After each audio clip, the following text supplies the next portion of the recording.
All right, welcome to The Explainer, where we break down big ideas. Today, we're diving into something pretty wild, a brand new model of the brain that has this incredible, surprising connection to ancient philosophy. You're not going to see this one coming. So let's kick things off with a question. It's something you've probably felt, but maybe never put into words. What is a thought, really? Is it a thing in your mind, something you can pick up and look at? Or is it more like a wave in the ocean, just this fleeting pattern in a system that's always moving? You know, for the longest time, neuroscience kind of talked about the brain like it's a computer with different parts. You've got your memory module over here, your emotion center there. But that just doesn't feel right, does it? It doesn't capture that fluid, dynamic, interconnected feeling of thinking. So what if there's a better way to look at it? A model that actually embraces all that fluidity? Okay, so this is where the Brain Kinematics Model, or BKM for short, comes in. Now get this. It suggests that everything we experience, our thoughts, our feelings, even our dreams, isn't happening in separate boxes. Instead, it's all emerging from this constant rebalancing of energy, these strain flows across the brain's surface, which it turns out acts a lot like a flexible, kind of gel-like material. I mean, this is a huge shift in thinking. We're going from a brain made of static things to a brain that's all about perpetual motion. But here's the twist, and it's a big one. This totally cutting-edge 21st century theory, the one built on modern physics and complex systems, it's almost a perfect mirror of ideas that were spelled out with incredible precision more than 700 years ago. Yeah, you heard that right. So what we're going to do now is go on a kind of intellectual detective story. We're going to travel back in time to find the source code for this brain kinematics model. And we're not going to find it in some high-tech science lab. Nope. We're going to find it in the minds of some truly brilliant Persian philosophers who were basically trying to map out consciousness itself. And this journey takes us through this incredible line of thinking, stretching over 7 centuries. We're talking about a lineage that goes from Avicenna and his ideas about psychology through the amazing illuminationist concepts of Stirwardty.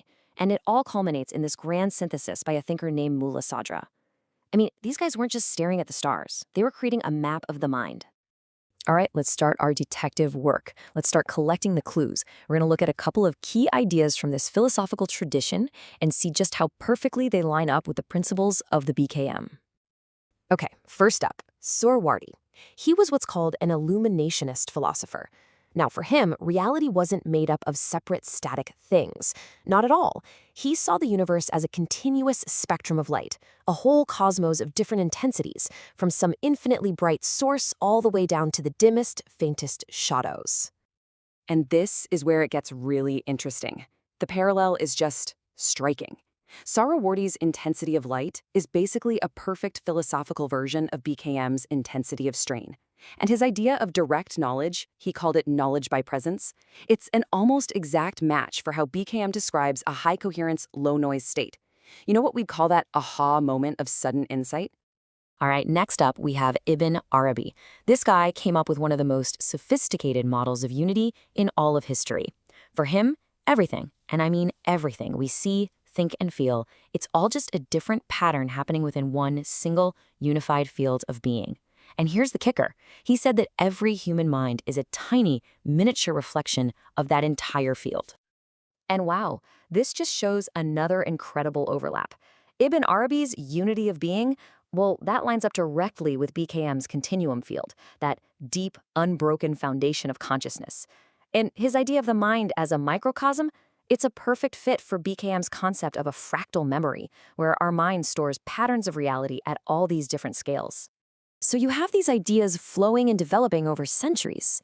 But then one thinker, Mulla Sadra, comes along and creates the most complete, systematic philosophical framework that mirrors the BKM. He basically took all the amazing insights of the philosophers who came before him and built them into this one single coherent system. Honestly, he provides the master key to this entire puzzle. Okay, so Sadra built his whole system on 4 really revolutionary pillars.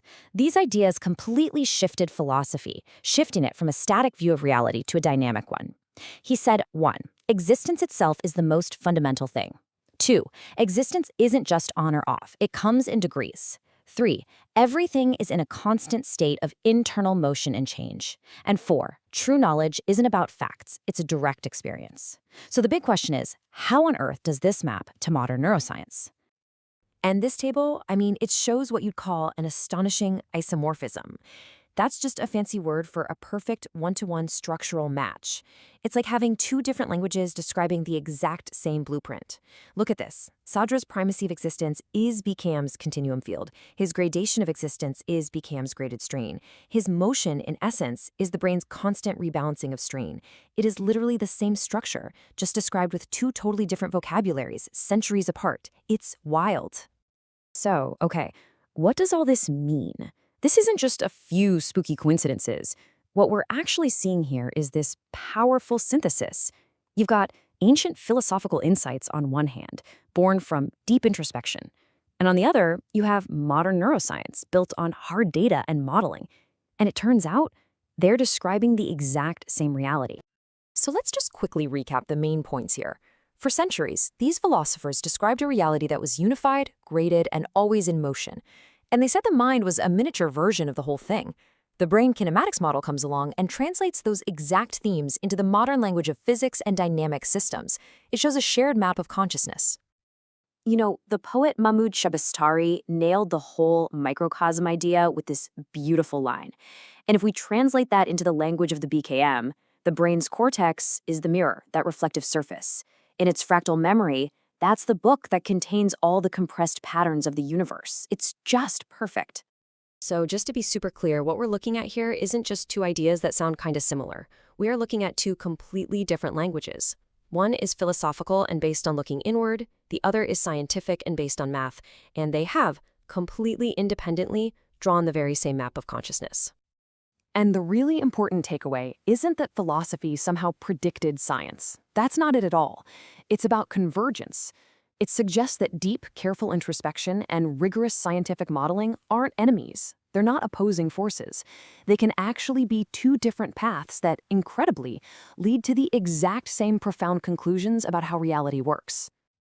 And that leaves us with one last, pretty provocative thought to chew on. If a blueprint for modern brain dynamics was already there, in 13th century philosophy, what other incredible discoveries about who we are might be out there, just waiting for us, hidden in plain sight, in the wisdom of the past?